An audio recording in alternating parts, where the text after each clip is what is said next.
Good morning students, welcome to online classes.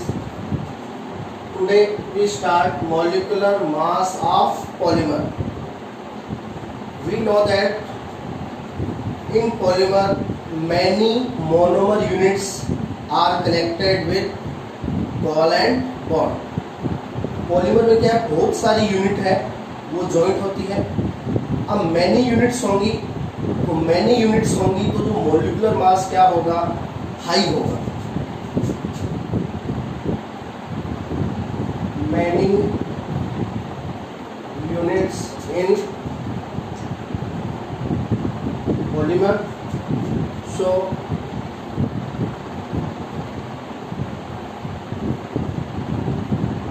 molecular mass is very high. अब देखिए polymer में many units हैं, उनका कोई फिक्स नंबर है वो नहीं होता. अब जितनी पॉलीमर में मोनोमर यूनिट्स हैं, number of monomer units in polymer.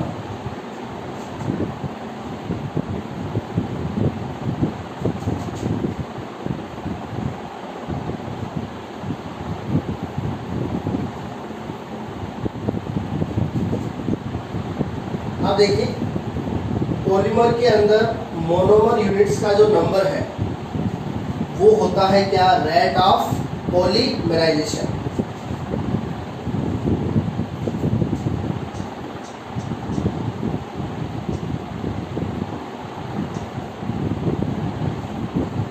Number of monomer units in polymer is called by rate of polymerisation.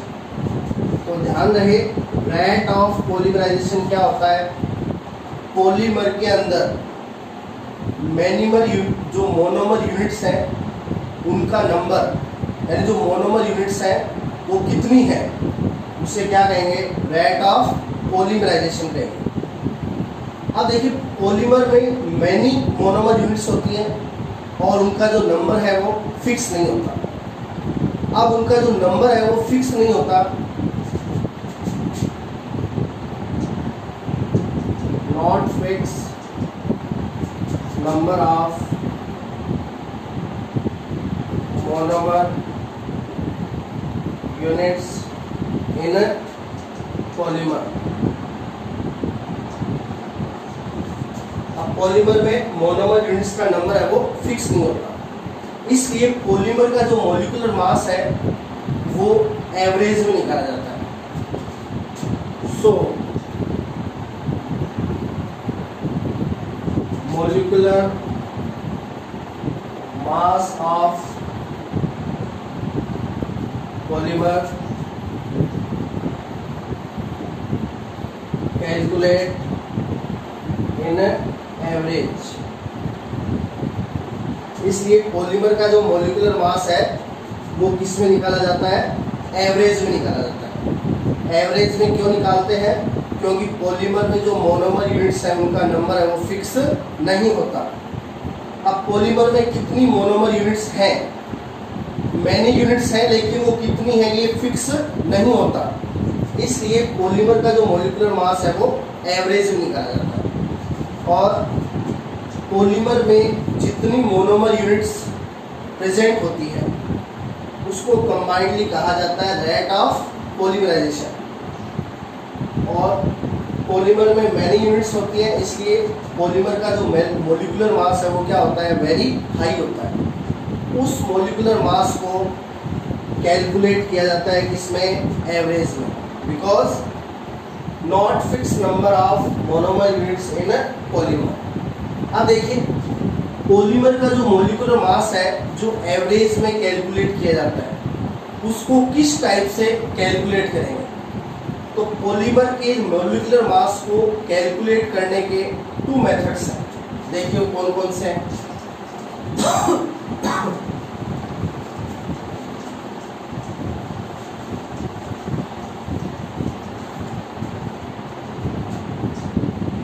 First method is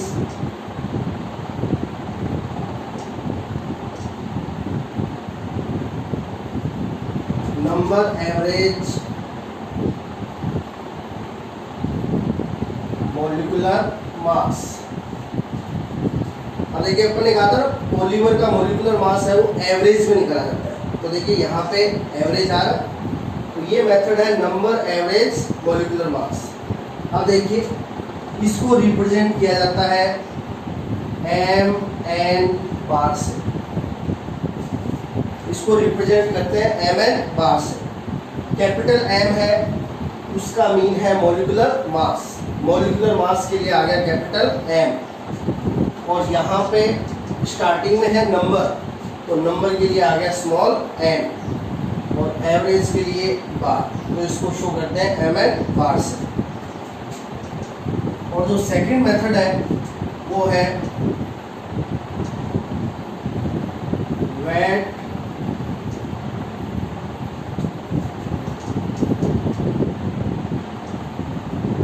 average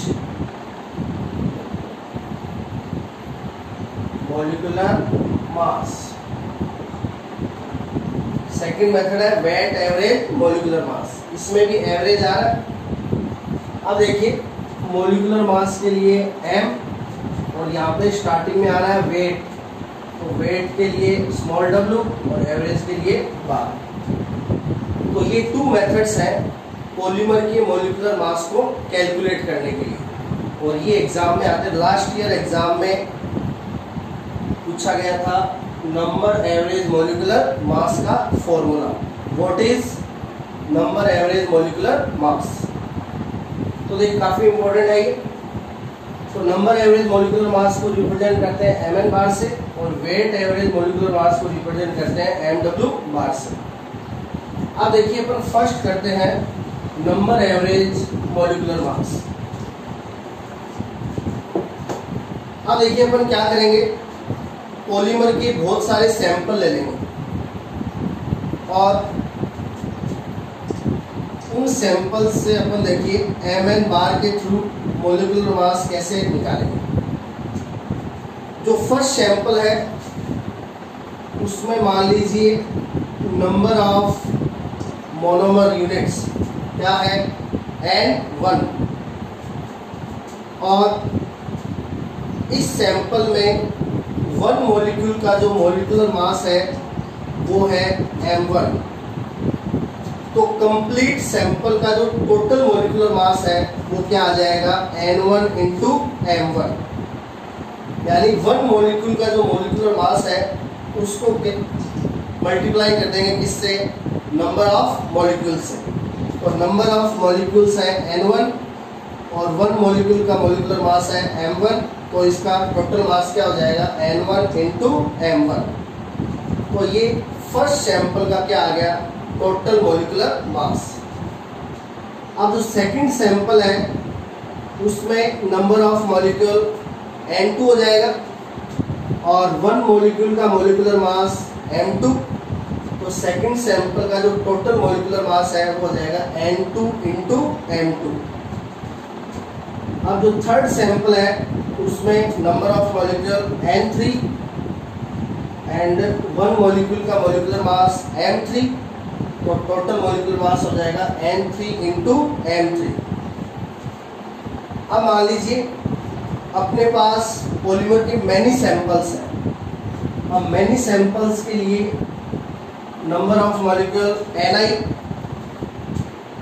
and molecular mass mi, तो total molecular mass हो गया ni into mi। तो ये है many samples के लिए। अब देखिए नंबर एवरेज मॉलिक्यूलर मास में क्या करते हैं, जितने अपने पास पॉलीमर के सैंपल हैं उन सभी के मॉलिक्यूलर मास का कर लेते हैं टोटल। तो ये फर्स्ट सैंपल का मॉलिक्यूलर मास हो गया, ये सेकंड सैंपल का और ये थर्ड सैंपल का, तो इनके मॉलिक्यूलर मास का कर दिया टोटल। और ये है मैनी सैंपल्स के लिए। तो अपन क्या करेंगे, जितने भी सैंपल हैं उनके टोटल मॉलिक्यूलर मास का कर देंगे टोटल, और फिर इसको डिवाइड कर दिया जाएगा नंबर ऑफ मॉलिक्यूल से। किससे डिवाइड कर देंगे? नंबर ऑफ मॉलिक्यूल से डिवाइड कर देंगे। तो देखिए जो फर्स्ट सैंपल था उसमें नंबर ऑफ मॉलिक्यूल था N1, सेकंड सैंपल है उसमें नंबर ऑफ मॉलिक्यूल था N2, और जो थर्ड सैंपल है उसमें नंबर ऑफ मॉलिक्यूल था N3। और मान लीजिए मैनी सैंपल्स होंगे तो मैनी सैंपल्स के लिए नंबर ऑफ मॉलिक्यूल Ni। तो यहाँ पे अपने क्या किया, जितने भी सैंपल थे उनके मॉलिक्यूलर मास का कर दिया टोटल, और उसको डिवाइड कर दिया किससे? नंबर ऑफ मॉलिक्यूल से। किससे डिवाइड किया है? नंबर ऑफ मॉलिक्यूल से। इसलिए इस मेथड के नेम में स्टार्टिंग में क्या आता है? नंबर आता है, क्योंकि यहाँ पे डिवाइड किया है किससे? नंबर ऑफ मॉलिक्यूल से। तो फर्स्ट सैंपल का number of molecule N1, second का N2, थर्ड का N3, तो इनका टोटल करके इसको डिवाइड कर दिया। इसलिए इस मेथड का नेम है नंबर एवरेज मॉलिक्यूलर मास, क्योंकि यहाँ पे डिवाइड किया जाता है नंबर ऑफ मॉलिक्यूल से। अब देखिए ये इसका फॉर्मूला हो गया। अब इसको अपन एक साथ इस टाइप से भी शो कर सकते हैं। ऊपर मॉलिक्यूलर मास का टोटल Ni Mi सारे सैंपल्स के लिए Ni Mi, और डिवाइड किया है किससे? नंबर ऑफ मॉलिक्यूल से। तो ऑल सैंपल्स के लिए नंबर ऑफ मॉलिक्यूल Ni, तो इसको अपन इस टाइप से भी शो कर सकते हैं। तो ये अपना मॉलिक्यूलर मास कैलकुलेट करने का फर्स्ट मेथड है। अब देखिए मान लीजिए यहाँ पर जो फर्स्ट सैंपल है उसमें मान लीजिए नंबर ऑफ मॉलिक्यूल है 20, सेकंड सैंपल में नंबर ऑफ मॉलिक्यूल है 30, और थर्ड सैंपल में नंबर ऑफ मॉलिक्यूल है 40।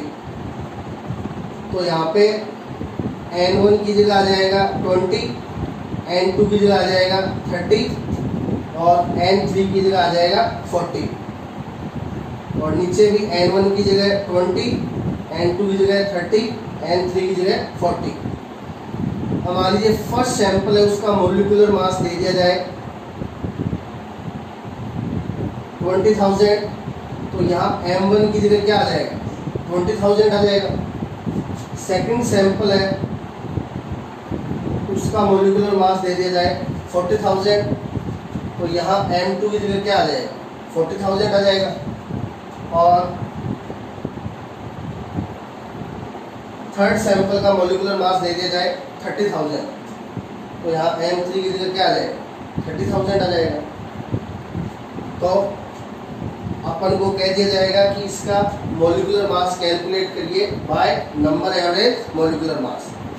तो ये N1 इंटू M1 हो गया, N1 20 into M1 20,000, plus N2 into M2, N2 हो गया 30, M2 हो गया 40,000, प्लस N3 हो गया 40, M3 हो गया 30,000। अब नंबर एवरेज से कैलकुलेट करना है, तो टोटल मॉलिक्यूलर मास है इसको डिवाइड कर देंगे नंबर ऑफ मॉलिक्यूल से। तो फर्स्ट सैंपल का number of molecule 20, second sample के लिए नंबर ऑफ मॉलिक्यूल 30, और थर्ड सैंपल के लिए नंबर ऑफ मॉलिक्यूल 40। तो इस टाइप से अपन कैलकुलेट कर लेंगे Mn बार से क्या? Molecular mass. तो जो आंसर आएगा वो अपना क्या है? Mn बार होगा। अब देखिए अब अपन करेंगे सेकंड मेथड।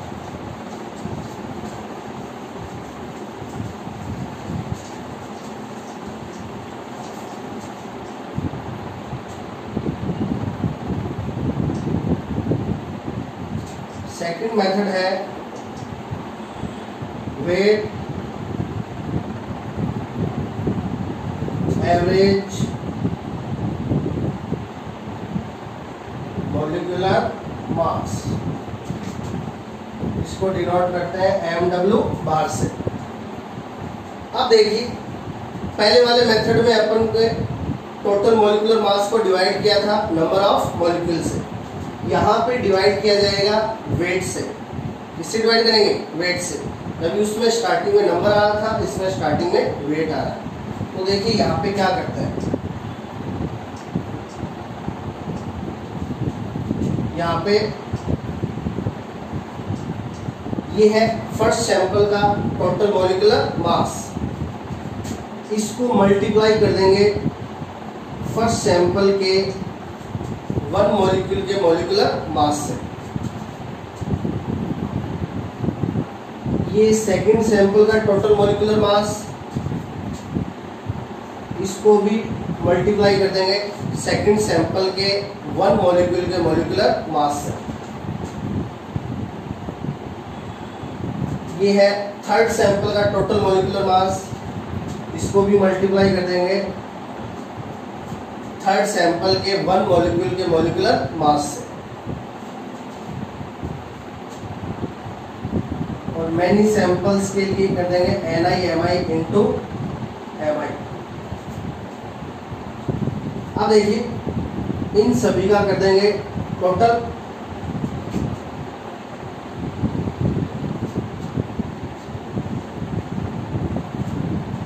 अपन ने क्या किया है, जो सैंपल का टोटल मॉलिक्यूलर मास है N1 into M1 first sample के लिए, उसको मल्टीप्लाई कर दिया फर्स्ट सैंपल के 1 मॉलिक्यूल के मॉलिक्यूलर मास से।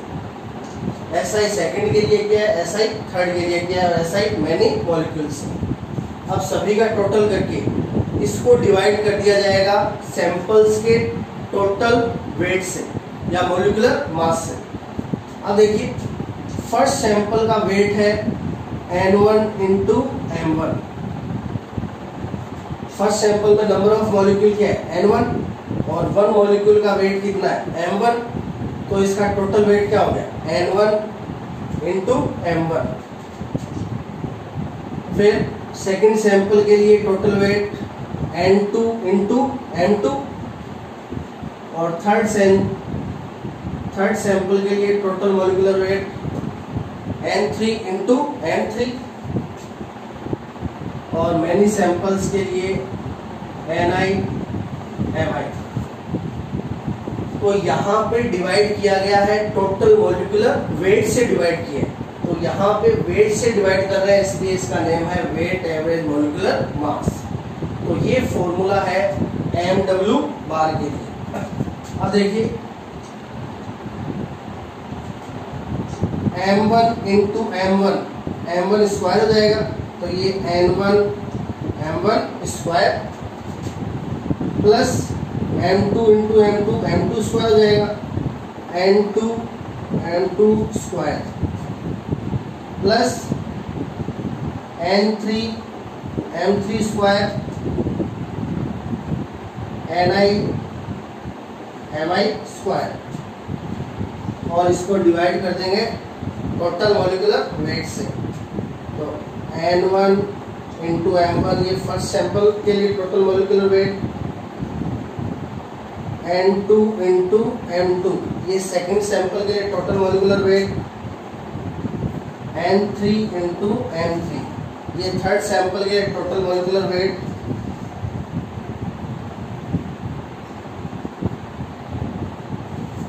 इस टाइप से। तो ये है वेट एवरेज मॉलिक्यूलर मास।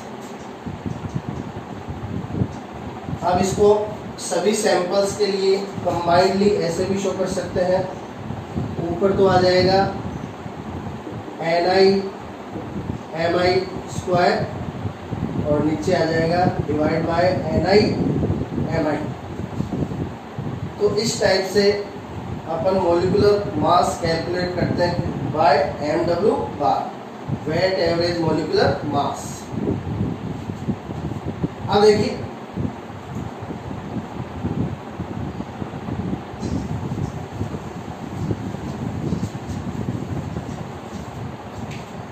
मान लीजिए फर्स्ट सैंपल के लिए नंबर ऑफ मॉलिक्यूल है 20 और मॉलिक्यूलर मास है 20,000। सेकंड सैंपल के नंबर ऑफ मॉलिक्यूल है 30 और मॉलिक्यूलर मास है 30,000। और थर्ड सैंपल के लिए नंबर ऑफ मॉलिक्यूल 40 और मॉलिक्यूलर मास है 40,000। और अपन को कह दिया जाए कि मॉलिक्यूलर मास कैलकुलेट करिए बाय mw बार। तो क्या करेंगे अपन, mw बार 20 इंटू ये m1 स्क्वायर हो गया, तो 20,000 का स्क्वायर प्लस n2 है 30 इंटू m2 यानी 30,000 का स्क्वायर प्लस n3 हो गया 40 और m3 स्क्वायर यानी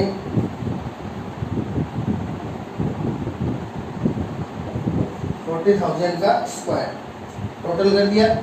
और इसको डिवाइड कर देंगे सैंपल्स के टोटल मॉलिक्यूलर वेट से। तो फर्स्ट सैंपल के लिए 20 इंटू